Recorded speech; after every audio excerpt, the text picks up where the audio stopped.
নমস্কার আমার প্রিয় পশ্চিমবঙ্গবাসী। অনেকের অনেক কাজ থাকে না, তো কি করবে না করবে, কাকে নিয়ে টানাটানি করবে। আর যেহেতু এখন একটা ভিউ এর ব্যাপার চলে না, ভিউ ব্যবসার একটা গল্প এসে গেছে, তো সেই কারণে মানুষ চেষ্টা করে এমন কিছু কন্টেন্ট বানাবার, এমন কিছু কথা বলার যেগুলো মানুষের কাছে পৌঁছায়, মানুষ সেগুলো নিয়ে চর্চা করে।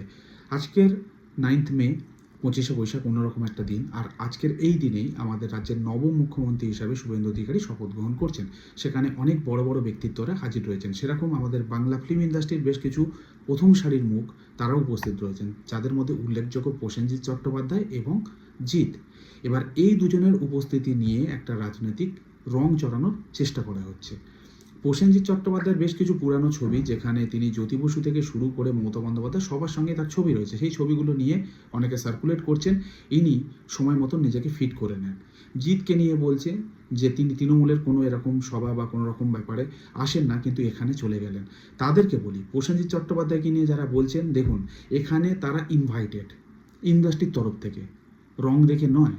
আর প্রসেনজিৎ চট্টোপাধ্যায় আগে আপনার জ্যোতি বসু হোক, কিংবা বুদ্ধদেব ভট্টাচার্য হোক, কিংবা মমতা বন্দ্যোপাধ্যায় হোক, যার সঙ্গেই দেখা গেছে না কেন, সেটা একটা কারণ ছিল, রিজন ছিল। নয় সেখানে সংবর্ধনার অনুষ্ঠান হয়েছিল, নয় ইন্ডাস্ট্রি নিয়ে কোনো আলাপ আলোচনা।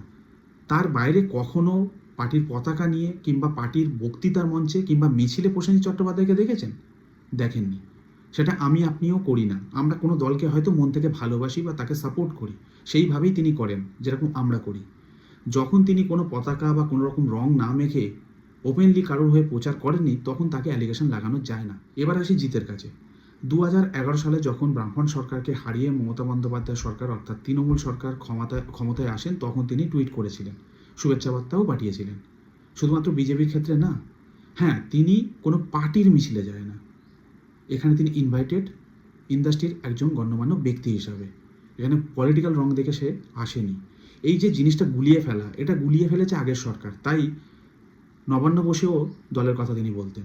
তো সেই জিনিসটা, সেই কালচারটা এখনও কিছু কিছু মানুষের মধ্যে রয়েছে। তো যারা যেটা নয়, তাদেরকে এই অ্যালিগেশনটা আনবেন না। নিষ্ঠার সঙ্গে তারা কাজ করে যাচ্ছেন, ইন্ডাস্ট্রিকে এগিয়ে নিয়ে যাচ্ছেন, সেই সাপোর্টটুকু আমাদের করা দরকার।